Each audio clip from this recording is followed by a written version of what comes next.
Mémoire et Vigilance, une émission de Claude Bocherberg. Chers amis, bonsoir. Très heureux de vous retrouver. Avant de laisser la parole à mes invités ce soir, le grand rabbin Olivier Kaufmann, Jacques Canet et Steve Suissa, je voudrais vous faire part de quelques informations concernant les activités de la mémoire. Alors tout d'abord, vous le savez, se tiendra donc le dimanche 29 septembre prochain, donc à la cérémonie annuelle organisée à la mémoire des martyrs de la déportation en la Grande Synagogue de la Victoire. Et le thème cette année retenu, les sportifs pendant la Shoah, en présence du représentant du président de la République, des autorités officielles et des anciens déportés. Bien sûr, nous allons en parler au cours de cette émission. Une date à retenir également, celle du 6 octobre à 10h15, puisque se tiendra la Haskara, donc au mémorial de la Shoah, avec une allocution de Pierre-François Weil, président de la Fondation pour la mémoire de la Shoah, et un kaddish effectué par le grand rabbin Olivier Kaufmann, donc à 10h15, suivi à 11h30 à l'appel du Farbund, le jour même, donc à Bagneux, la cérémonie traditionnelle de Yizkor en mémoire des victimes de la Shoah au cimetière de Bagneux, en présence des autorités civiles et des responsables d'associations. S'agissant des manifestations consacrées au souvenir des victimes du 7 octobre en Israël, qui se tiendront le même jour, donc le 7 octobre, et qui sont nombreuses, je renvoie aux annonces délivrées par le CRIF et les différentes associations juives. Voilà, je reviens à mes invités, je me tourne vers le grand rabbin Olivier Kaufmann. Cher grand rabbin Olivier Kaufmann, bientôt Rosh Hashanah, encore appelé Yom HaZikaron, le jour du souvenir, une nouvelle année, nourrie d'espérance que nous serons inscrits dans le livre de la vie. Et comment à cet instant ne pas penser à Israël, obligé de se battre jour après jour pour défendre son existence et par là même les nations occidentales. Alors le 7 octobre 2023 marque la deuxième césure de l'histoire humaine après la Shoah. Nous assistons à une régression de l'histoire, malgré les 6 millions de morts, malgré la Shoah, nous sommes revenus à la case départ. Et si l'on ajoute à cela la déperdition des témoins rescapés des camps nazis, la situation, ne le cachons pas, est affligeante, mais, la tradition juive enjoint de choisir la vie qui plaide pour continuer à croire à nos familles, à nos maîtres, à l'humanité, et la vie qui plaide aussi pour l'étude de la pensée que nous offre la tradition.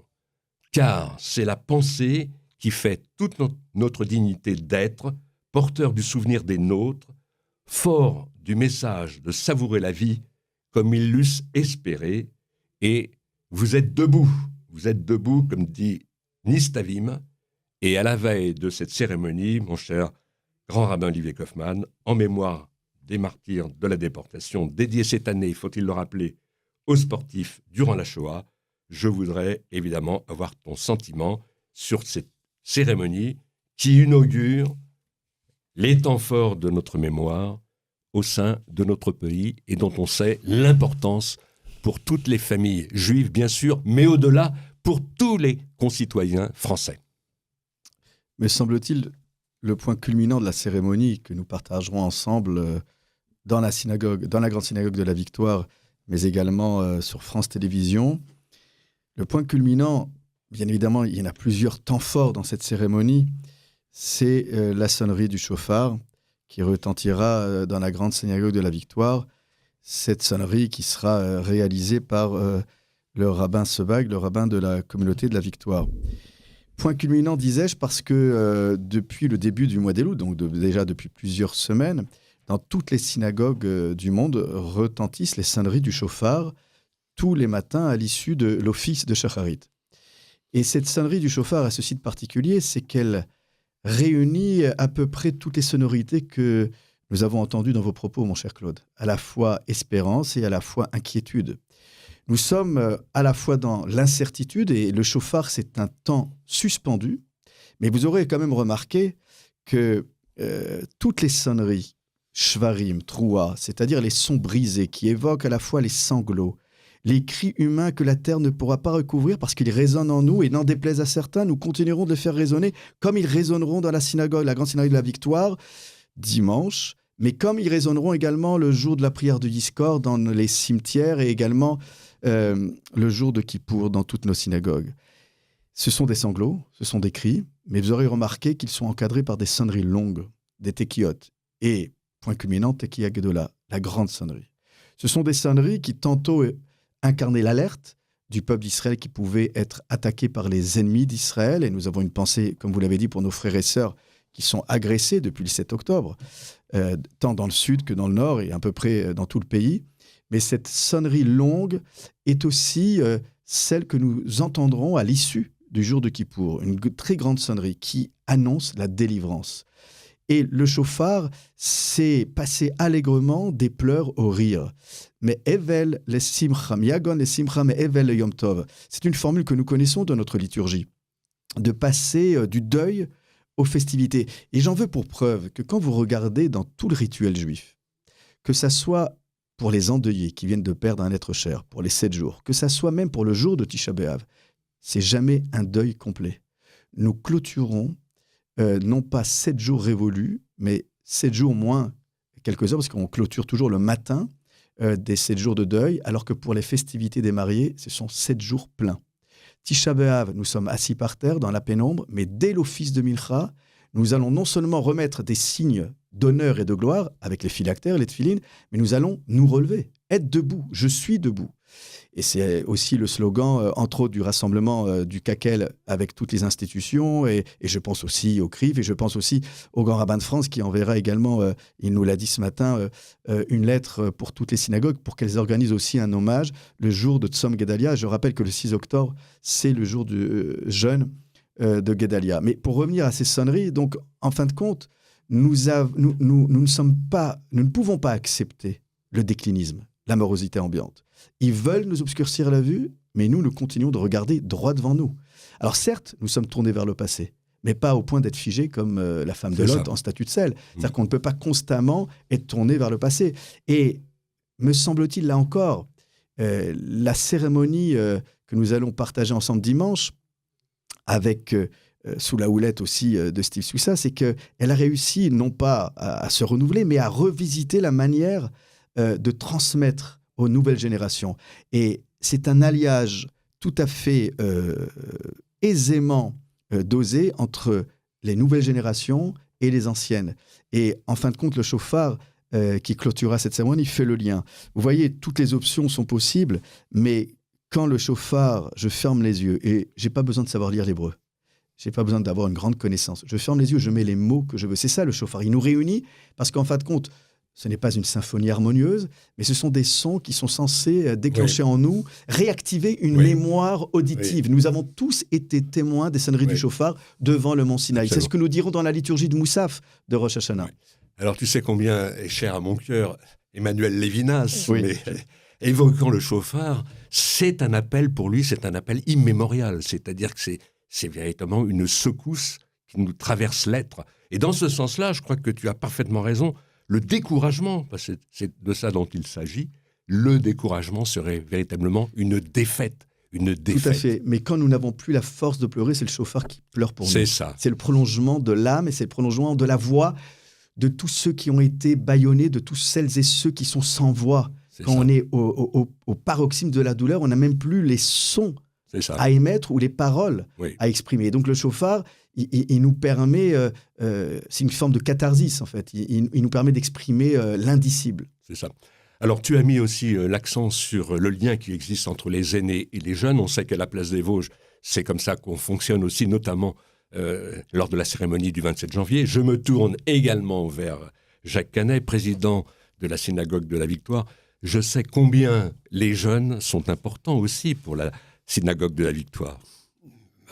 Mon cher Claude, mon cher grand rabbin, évidemment, je dirais, les jeunes sont d'autant plus importants que c'est avec eux que tout au long de l'année, que ce soit au Talmud Torah ou dans les activités de jeunes, nous évoquons à la fois l'histoire et le temps présent. Donc, la cérémonie de dimanche, c'est une cérémonie à laquelle on va essayer de faire participer le plus de jeunes possible, qu'il s'agisse de musique, mais qu'il s'agisse également de présence effective pendant la cérémonie. C'est une cérémonie qui est ancienne, c'est une cérémonie qui a été initiée en 1946, donc peu de temps après la Shoah. Elle est relayée par la télévision depuis pratiquement une quarantaine d'années.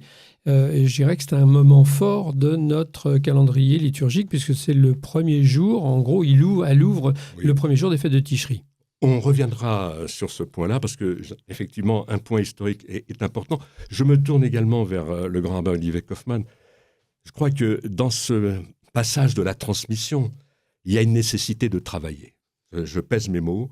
Travailler, ça veut dire essayer de se réinventer, de se regrouper, de s'informer, de passer peut-être à d'autres vecteurs comme les arts ou les sciences humaines, on en parlera, pour repenser le lien entre le passé et le présent. Il n'y a pas si longtemps, on était ensemble à une réflexion autour de la Fondation Mémoire de la Shoah. C'est vrai qu'il faut penser l'avenir, peut-être avec d'autres vecteurs. En un mot, qu'est-ce que tu pourrais nous dire ? Oui, mais on ne pourra jamais faire l'économie de l'apport des historiens. Oui. Vous savez, quand on regarde un peu les sondages qui ont été initiés, entre autres par le CRIF ou d'autres institutions nationales, on voit qu'il y a encore de grosses carences dans les connaissances historiques de notre jeunesse. Il y a des manques. Et vous rappelez ce rassemblement qui a été initié par la FMS de réflexion, ce séminaire auquel aussi j'ai participé. Et c'est vrai que on était ensemble quand il y avait les historiennes, les enseignantes d'histoire, bien sûr. qui disaient que le programme était tellement millefeuille, pour reprendre leur expression, qu'ils avaient du mal à pouvoir rentrer de manière approfondie. Alors, à force de vouloir trop embrasser de sujets, sans parler des sujets qui sont difficiles à aborder, puisque aujourd'hui, aborder la Shoah, aborder l'histoire contemporaine de l'État d'Israël, voire même de la décolonisation, ce sont des sujets difficiles. Mais vous voyez, nous, on sait ce que c'est l'apport de la connaissance historique. Je donne toujours l'exemple de ce paysan dont on parle dans la Paracha Ki Tavo, donc on a lu il y a quelques semaines. Le paysan, ce n'est pas un intellectuel. C'est un homme qui a apprivoisé la terre. Mais que faisait-il quand il apportait les prémices dans un panier en direction du pontife, du Kohen Gadol? Il faisait un état des lieux de l'histoire vécue sur le plan individuel et collectif. Ce fameux texte qu'il récitait, que nous récitons en partie le soir de Pessah dans la Haggadah, Arami Oved Avi. Et que raconte ce texte ? En gros, il raconte toute l'histoire du peuple juif. On demande à un paysan de raconter l'histoire du peuple juif depuis l'époque de Jacob, mentionnant les souffrances endurées par nos ancêtres, l'oppression égyptienne, et aussi les moments heureux, des miracles qui accompagnèrent la délivrance, le don de la Torah, le don de la terre d'Israël. Et enfin, il arrive à lui en exprimant sa joie de voir cette terre livrer ses meilleurs fruits.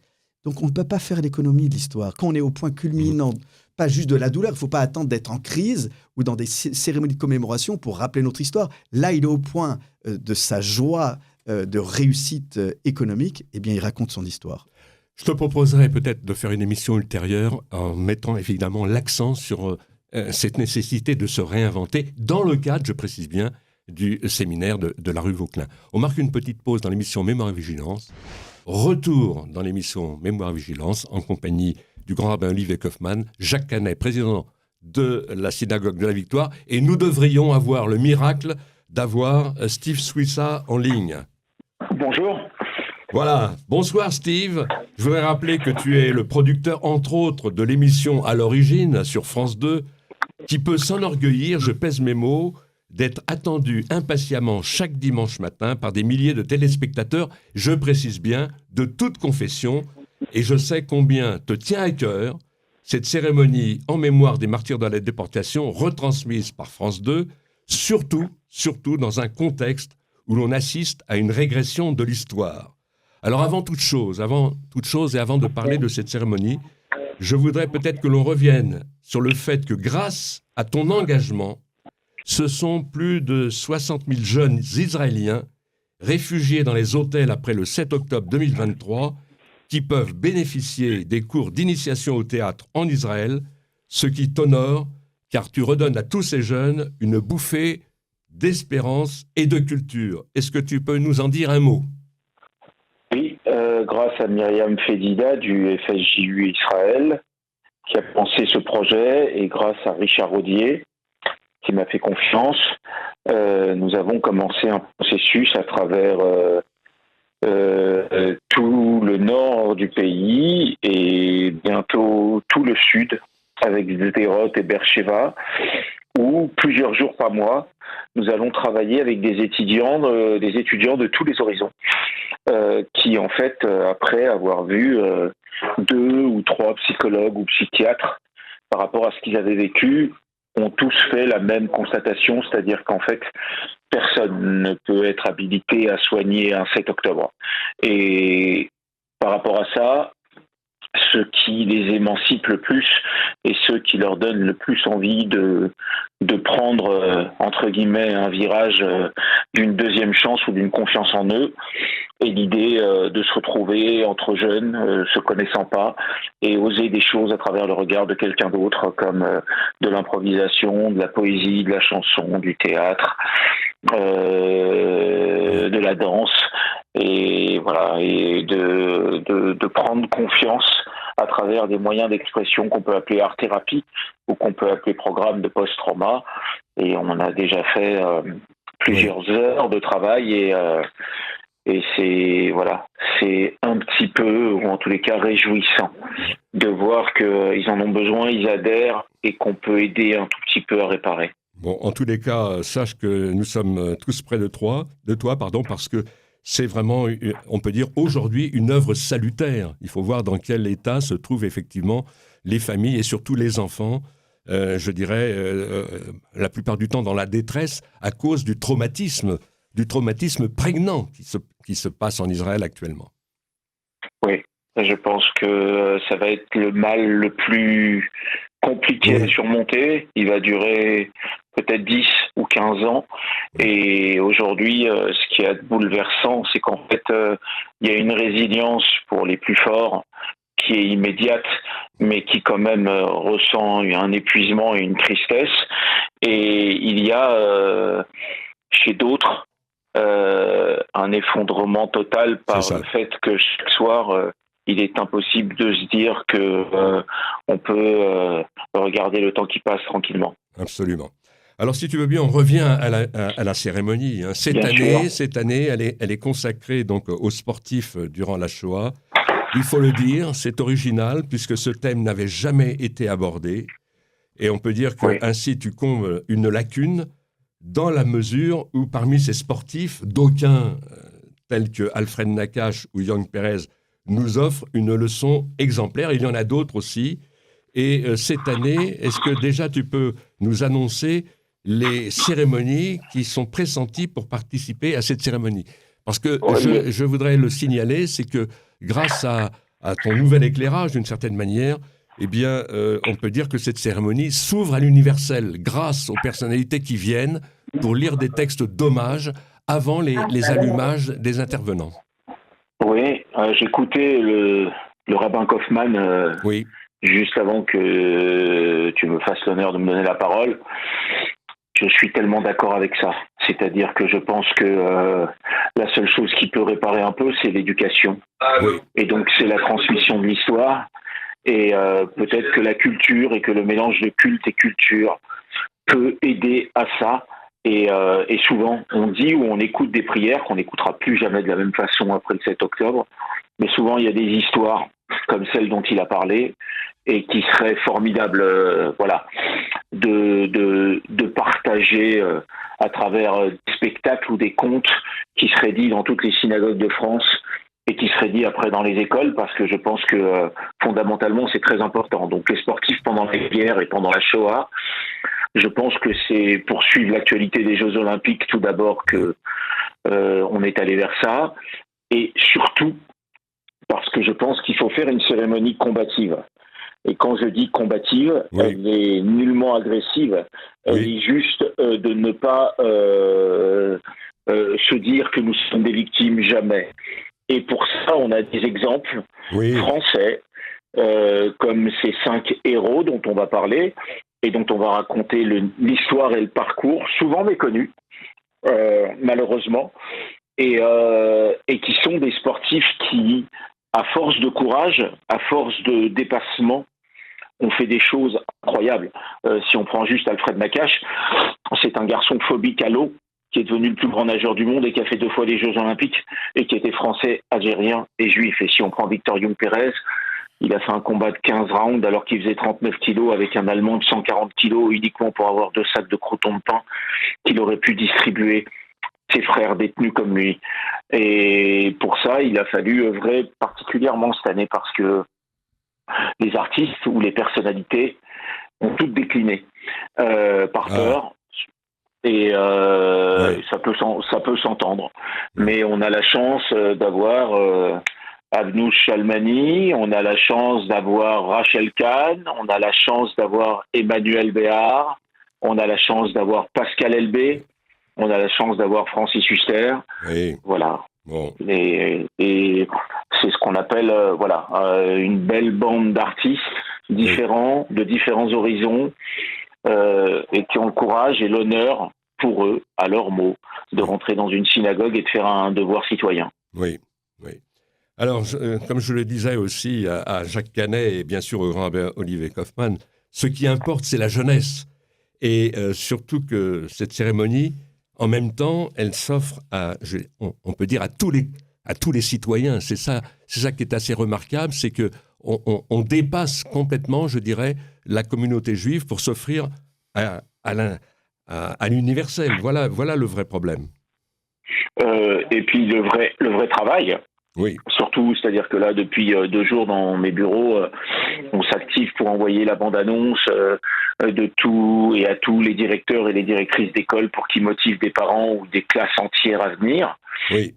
Parce que je pense que c'est des héros qui peuvent servir d'exemple à cette jeunesse et qui, dans les périodes les plus sombres, sont arrivés à tracer des destins héroïques. C'est des héros. Oui. Et bien sûr que je mets ça sur tous les réseaux qui acceptent de le prendre et de le mettre, y compris les miens. Et j'ai souvent des remarques ou des gens qui s'inscrivent et qui n'ont rien à voir avec le judaïsme et qui demandent s'ils peuvent rentrer dans cette synagogue. Oui. Et les portes sont ouvertes. Seront accueillis avec plaisir. Mais bien sûr. Voilà. En tous les cas, on sera là. On lance un appel à tous nos amis qui nous écoutent pour nous rejoindre donc à 10h dimanche prochain à la Grande Synagogue de la Victoire. Et cher Steve, on sent ta flamme. Sache qu'elle te porte. En tout cas, elle nous touche. Et nous serons là dimanche pour porter ce beau message d'espoir. Merci à tous de m'accepter, de m'accompagner et de me faire confiance. Voilà, merci. Et donc, à dimanche. À dimanche. Merci. Je me tourne vers le grand rabbin Olivier Kaufmann. D'abord, les paroles que tu as prononcées avant qu'il intervienne lui ont été sensibles.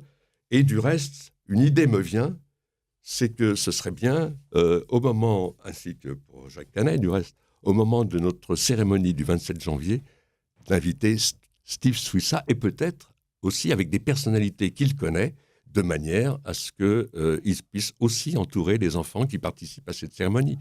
Je crois qu'aujourd'hui, c'est vrai qu'il faut d'autres vecteurs, et en particulier demander peut-être à des personnalités civiles de faire en sorte de relayer, je dirais, les familles des victimes. Oui. Alors, je crois que ça ne date pas d'aujourd'hui qu'il y ait eu des représentants de tous les cultes, et tant à la Victoire qu'à la Place des Vosges. Je vous rappelle quand même que ceux qui restent le plus longtemps durant toute la cérémonie de Place des Vosges, ce sont souvent des gens qui ne sont pas de confession juive et qui restent jusqu'au bout de la cérémonie. Absolument, mais Jacques Canet connaît ça aussi. Jacques Canet connaît ça. Mais que ce soit les sœurs des monastiques de Jérusalem qui sont voisines, mitoyennes du mémorial, que ce soit le directeur de la pastorale que je salue du lycée des Francs-Bourgeois, qui fait un travail extraordinaire et qui m'accueille les bras ouverts pour que je prenne la parole devant des publics très différents. Je crois que en fin de compte, ce que dit Steve Suissa, c'est cérémonie combative. Je crois qu'il faut honorer. Là, il a cité des noms des artistes qui vont prendre la parole. Je crois qu'il faut les honorer parce qu'ils prennent, c'est vrai, il faut le dire aujourd'hui, un risque. Le risque de quoi ? C'est-à-dire que quand ils prennent la parole en public, je pense à toutes ces femmes iraniennes qui sont... Il y a Abnouz, mais il y a aussi d'autres qui font un travail incroyable et qui sont les premières je parle des femmes, à défendre la laïcité et à défendre la communauté juive. Donc c'est vrai que c'est très bien que ces personnalités soient associées à ces flammes de la mémoire et qu'elles vont être les porte-voix en incarnant les textes qui vont être lus. Maintenant, bien sûr qu'on peut toujours faire plus en associant un grand nombre de nos concitoyens. C'est vrai que la synagogue, aux yeux de beaucoup, reste un lieu très fantasmé, souvent parce que nous avons des mesures de sécurité, beaucoup de personnes, mais pas juste extérieures à la communauté, même nos coreligionnaires, ont l'impression qu'il faut franchir un pas parfois énorme pour rentrer dans la synagogue. Et me semble-t-il, et c'est ce que je dis aux élèves rabbins, plus on fera en sorte que nos synagogues ne soient pas juste des lieux de commémoration et des lieux de prière, mais des lieux de vie culturelle. C'est par la culture que nous pourrons peut-être indirectement réconcilier les gens avec la synagogue en tant que telle, qui est vécue, convenons-en parfois, comme un lieu dans lequel on va leur casser la tête avec, pardonnez-moi le terme, des bondieuseries. Donc en fait, c'est là où je dis qu'un rabbin, et c'est ce que je dis aux élèves rabbins, ne doit jamais se désintéresser de la culture. Nous, on n'est pas enfermés juste dans le culte. Nous ne sommes pas juste des ministres de culte. Et c'est important parce que Et pardonne-moi, la culture, mais aussi les autres sciences humaines, c'est-à-dire la sociologie et également la politique au sens le plus noble du terme, etc. Il y a besoin de culture. Plus il y a de culture, plus la relation avec l'autre, elle est, je dirais, affinée. Elle est affinée. Et c'est pour ça que c'est aussi très important que durant cette cérémonie à la victoire, il y ait de la musique. Oui, parce que là aussi, voilà, je salue le chœur, je salue Madame Choufort, je salue tous celles et ceux qui, parmi les jeunes, ont parfois pris le violon. C'est important d'associer les instruments de musique. Oui. Je suis convaincu que... vous savez, au Temple de Jérusalem, il y avait des instruments de musique, il y avait des chants. On ne le dit pas assez. Nos offices sont parfois longs et pas toujours enthousiasmants pour certains de nos coreligionnaires. Donc, c'est bien. Je trouve que cette cérémonie, elle rassemble même celles et ceux qui ne sont pas toujours concernés par la chose spirituelle. Alors, la musique, Jacques Canet connaît, puisqu'il n'y a pas si longtemps, on a commémoré les 150 ans, on peut dire, de la synagogue de la Victoire. Et évidemment, tout au long de l'année, il y aura peut-être d'autres manifestations. Mais la musique, on connaît la Victoire, mon cher Jacques Canet. Mon cher Claude, oui. Tu fais mention de la commémoration de l'ouverture de la synagogue de la Victoire. C'est ça. Celle-ci a été ouverte en septembre 1874, il y a donc exactement 150 ans, mais ouverte au public finalement, parce qu'on a encore fait un certain nombre de travaux, simplement pour Pessah 1875, donc tout au long des 6 mois de septembre 2024 à, on peut dire, avril 2025, nous allons célébrer les 150 ans de la Victoire. Et comme le disait à l'instant à la fois Steve et le grand rabbin, c'est pas simplement, je dirais, des commémorations religieuses. Nous avons tout à fait l'intention de rappeler, au travers d'un certain nombre de manifestations, ce qu'est une synagogue. C'est-à-dire un lieu d'abord de rassemblement, un lieu de culture et un lieu également, je dirais, presque politique. Parce que une synagogue, et en particulier celle-ci, s'est inscrite dans l'histoire du consistoire en tant que lutte pour la laïcité. Il faudra se rappeler que le premier grand rabbin, qui était le rabbin Zadok Khan, a été le plus fervent défenseur de la laïcité et que malheureusement, il est mort quelques jours avant que la loi de 1906 soit éditée. Je dirais que la loi de laïcité, le fait de pouvoir pratiquer la religion, quelle qu'elle soit, de façon totalement libre, était l'un des grands credos donc, des fondateurs de cette synagogue. La musique, pourquoi la musique ? Parce que la musique, c'est le moyen de faire vibrer d'abord les cœurs et également de permettre à ceux qui ne savent pas prier de se raccrocher à quelque chose.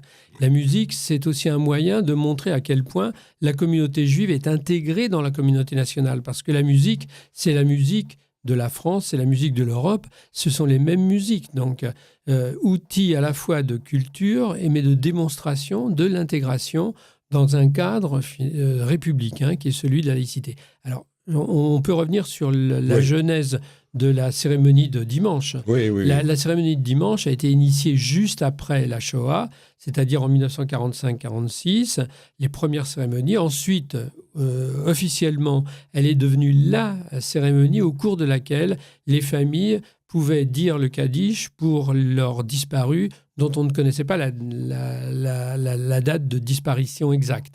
Donc c'est une date qui permet une sorte de yahrzeit, qui permet de dire le Kaddish pour les disparus dont la date s'est évanouie dans la fumée des chambres à gaz et des crématoires. Donc c'est une cérémonie d'abord évidemment religieuse, une cérémonie de souvenir, d'où l'importance en particulier du chauffard, comme le soulignait le grand rabbin Kaufmann, mais également une cérémonie au cours de laquelle on doit montrer et démontrer et transmettre aux jeunes générations que la communauté juive n'est pas uniquement dans la douleur en permanent, dans le ressassement de cette histoire tragique. Nous sommes également aujourd'hui amenés à transmettre toutes les valeurs qui ont permis à une grande partie de la communauté juive de survivre. Oui. Donc quand on a parlé des Justes, quand on a parlé des enfants dans la Shoah, quand on a mis les différents thèmes que nous utilisons depuis quelques années sont des thèmes qui montrent à quel point l'espoir est là. Et l'espoir est là, pourquoi ? Parce que au sein des peuples, au sein des nations, je dirais, il y a eu bien sûr beaucoup de criminels, mais il y a eu aussi beaucoup de gens intelligents, je dirais, qui ont compris que le message du judaïsme était un message d'amour et qu'il fallait le prolonger, le relayer, et c'est ce que nous faisons dans cette émission. Alors le sport et les sportifs, je dirais qu'après la parenthèse enchantée que la France a vécue avec les Jeux Olympiques, je dirais, on savait qu'il fallait prendre ce thème pour la cérémonie 2024. Pourquoi ? Parce que le sport, c'est d'abord un exercice de combat, c'est un exercice sur soi, je dirais. Et en réalité, notre combat à tous, et on parlait tout à l'heure de combativité, de cérémonie, c'est une cérémonie qui est militante, ce n'est pas une cérémonie qui est retournée sur le passé. Nous devons nous battre, et encore plus depuis le 7 octobre, pour faire passer les idées du judaïsme. Et puis, je dirais, mettre l'accent sur les exemplarités humaines. Parce que c'est de ça dont il s'agit avec ces sportifs. Donc l'effort, l'enthousiasme qu'ont marqué tous ces sportifs dans les périodes les plus noires, je dirais, c'est vraiment un exemple qu'on veut démontrer. Et vraiment, il faut remercier tous les locuteurs, c'est-à-dire tous ceux qui vont prendre la parole pour lire des textes se rapportant à la vie exemplaire de ces sportifs qui ont beaucoup souffert, mais beaucoup combattu par la Shoah.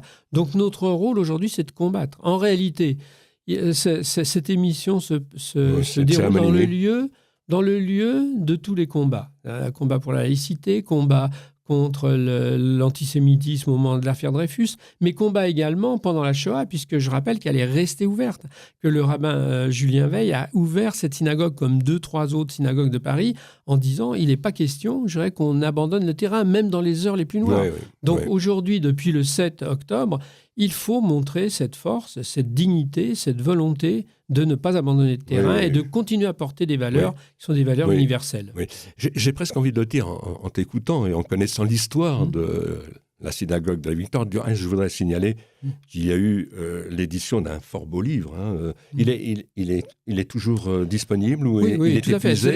Non, pas du tout. C'est un livre qu'on a fait il y a 4 ans. Voilà, on savait, en prévision des 150 ans, on l'a écrit au moment, en gros, on peut dire, du 150aire du concept de la synagogue. Elle a été conçue à partir de 1867 par Napoléon III et le baron Haussmann et la communauté juive, bien sûr.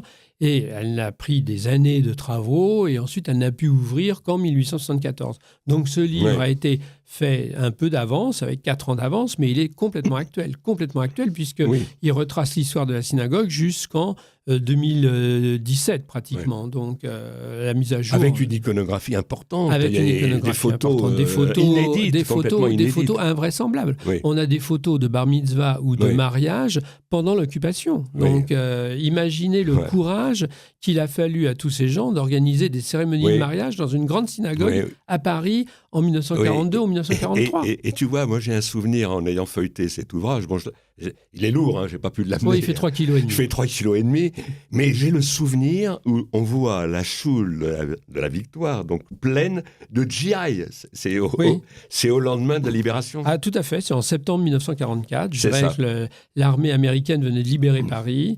Et le chaplain, c'est-à-dire l'aumônier de l'armée américaine, qui s'appelait Judah Nedish, a demandé à ce qu'on puisse organiser une cérémonie pour les soldats américains juste avant Rosh Hashanah, parce qu'il y a beaucoup de juifs parmi les soldats américains qui ont libéré Paris et la France. Donc on a fait cette cérémonie.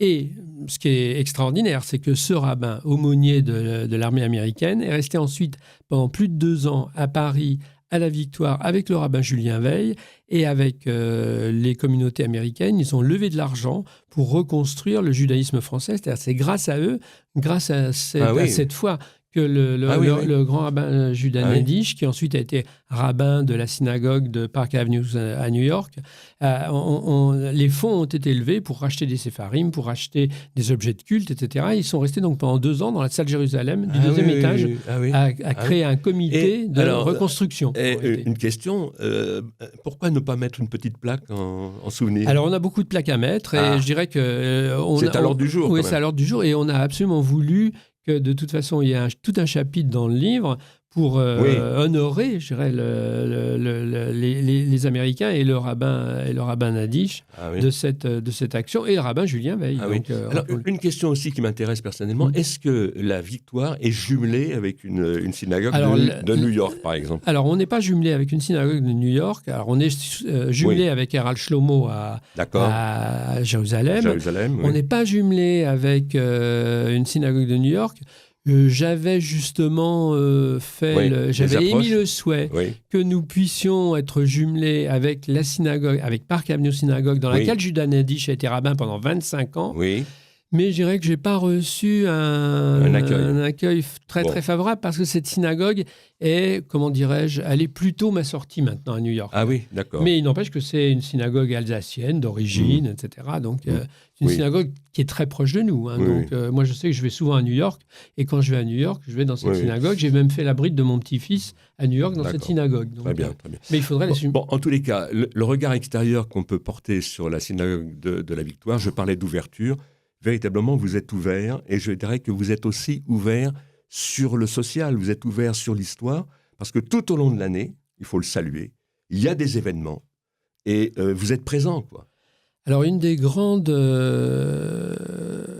acquis et un des grands actifs qu'on peut mettre à l'honneur du rabbin Sebag, qui est rabbin de la Victoire depuis 16 ans maintenant, qu'on salue ici, c'est que pratiquement depuis plus d'une douzaine d'années, nous organisons donc tous les vendredis soirs un repas de Shabbat qui est ouvert à tout le monde, donc jeunes, moins jeunes, étudiants, touristes, personnes seules ou pas, et que ça remporte un très grand succès. Le succès, il n'est limité que par le nombre de places qu'on peut offrir, parce qu'on ne peut pas aller, en particulier l'hiver quand il fait froid, on ne peut pas se mettre n'importe où, donc on est obligé de limiter.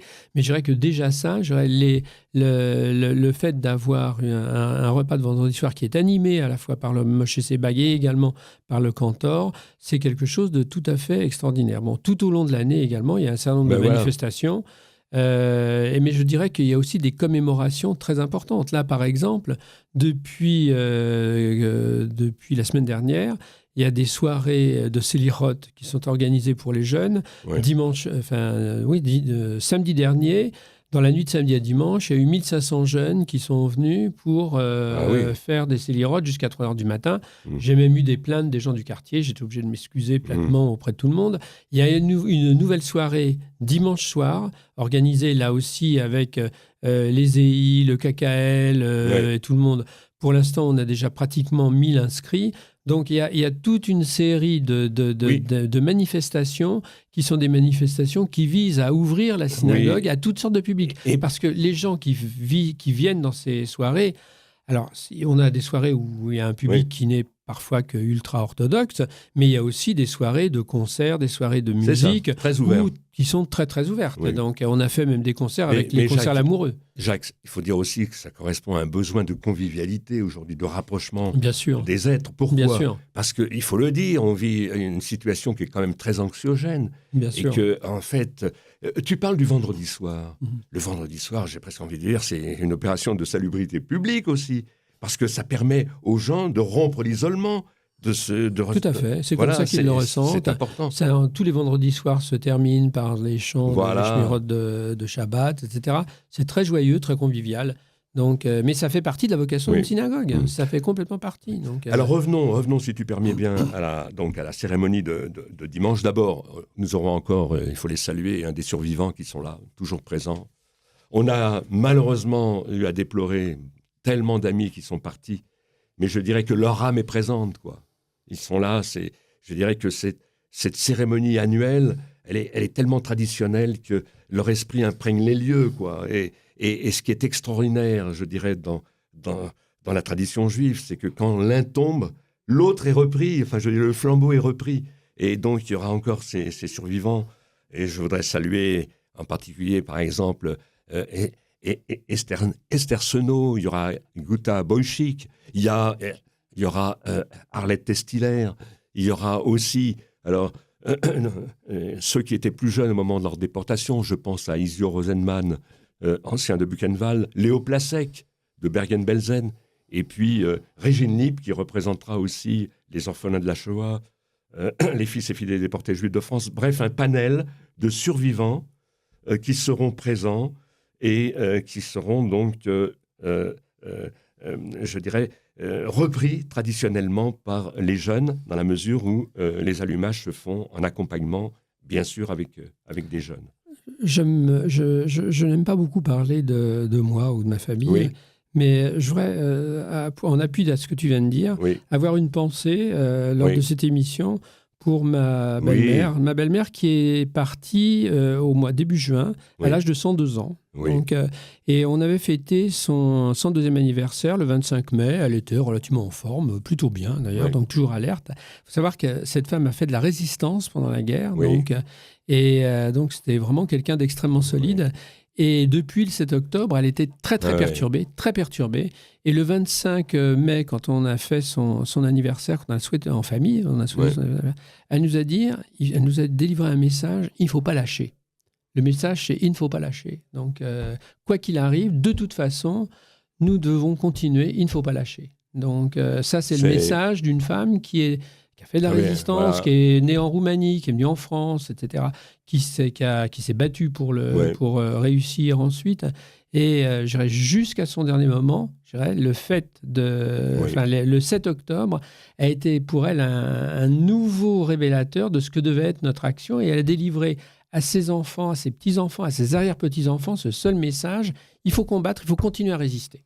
Mais c'est magnifique. Enfin, je veux dire, c'est le message, et tu as bien fait de le rappeler à l'antenne. D'abord, il faut savoir que, faut le dire, vous avez été très affecté avec ta femme. C'est une femme glorieuse de 102 ans, avec un passé de résistance, qui délivre en même temps un message de combat dans le sens le plus noble du terme. D'optimisme. Voilà, faut pas abandonner, il ne faut pas quitter le combat. Alors, est-ce qu'on peut dire, au fond, si on revient, on passe du coq à l'âne, mais je dirais, on est toujours dans le même tempo avec les 150 ans de la synagogue, de la victoire, c'est que ces 150 ans d'histoire française, est-ce qu'on peut dire que c'est évidemment une pièce maîtresse de la République? Et j'ai presque envie de dire, parce que je connais l'ouvrage, que c'est un véritable baromètre démocratique. Absolument, je dirais que la victoire est le lieu où se rencontrent la République et la communauté juive dans un esprit de parfaite osmose, je dirais. Il n'y a pas plus républicain que la communauté juive de toutes ces années, je dirais. Et aujourd'hui, le combat qui a été mené pendant 150 ans est d'autant plus actuel que les principes de laïcité sont aujourd'hui remis en question. Le communautarisme est en train de détruire la cohésion de la société française, alors que c'était absolument l'inverse que souhaitaient les fondateurs et les animateurs de nos communautés pendant 150 ans. Donc le discours qui a été délivré, je dirais, depuis toujours à la victoire et au consistoire, c'est celui-ci. C'est un discours pour l'ouverture, pour la laïcité, et surtout pour le respect de la République. Donc, la tolérance. Bien sûr. Donc, et puis signaler, il faut que nos amis le sachent aussi, et ce n'est pas inutile de le répéter, c'est qu'après chaque office, il y a une prière pour la République française. Je dirais que la prière pour la République, c'est une obligation. C'est une obligation. Une obligation depuis d'ailleurs fort longtemps. Oui. C'est une obligation qui est liée au culte même, puisque normalement dans le culte juif, je dirais, on doit toujours remercier le pouvoir politique environnant qui permet justement au judaïsme de s'épanouir dans les pays où les communautés sont installées. Donc cette prière est très ancienne, donc c'est une prière qui existait déjà, je dirais, au moment de la Restauration, quand la synagogue de Nazareth a été ouverte. La prière, à la limite, c'est la prière pour le roi. Ensuite, c'était la prière pour l'empereur, qui ensuite est devenue la prière pour la République à partir de 1872. Et c'est cette prière qu'on continue aujourd'hui à lire chaque Shabbat à la fin de l'office et qui doit être lue impérativement dans toutes les synagogues. Absolument. Ce qui n'est pas tout à fait le cas. Et ça, je le compte. J'ai également, moi, à une certaine époque, et je pense qu'il faudra le refaire, envoyer le texte de cette prière à nos amis musulmans et à nos amis chrétiens, pour leur montrer que je pense que ce message qui est délivré aux fidèles en fin d'office est un message extrêmement important. Et je pense que les musulmans aujourd'hui devraient le faire. Ouais. Alors figure-toi que, effectivement, parce que, qui dit juif dit gratitude. Et je prends la racine, c'est-à-dire que quand on dit Yehudi, ça vient de l'Hérodote, qui veut dire tout simplement merci. C'est-à-dire que, la reconnaissance. Merci, oui. Et j'ai presque envie de dire, oui, merci. Alors, à la veille des fêtes, puisque on le sait, pour Yom Kippour, nous demandons d'être inscrits pour une année supplémentaire. Et si c'est le cas, on dit merci encore. Donc, je veux dire qu'il ne faut pas rester sur quelque chose de négatif, disons. Essayons, et j'invite vraiment tous les auditeurs à venir nombreux à la synagogue de la Victoire, donc le 29 septembre, à partir de 10h, parce que l'émission va être ensuite retransmise en direct à partir de 10h45. C'est ça, précise. Sur 10h45 précise, pour 1h15 précise, sur les antennes de France 2. Donc, mais je dirais que le plus important, c'est de montrer le plus de monde possible pour cette cérémonie. Donc, venez nombreux nous rejoindre le 29 septembre, c'est-à-dire dimanche, à la Victoire.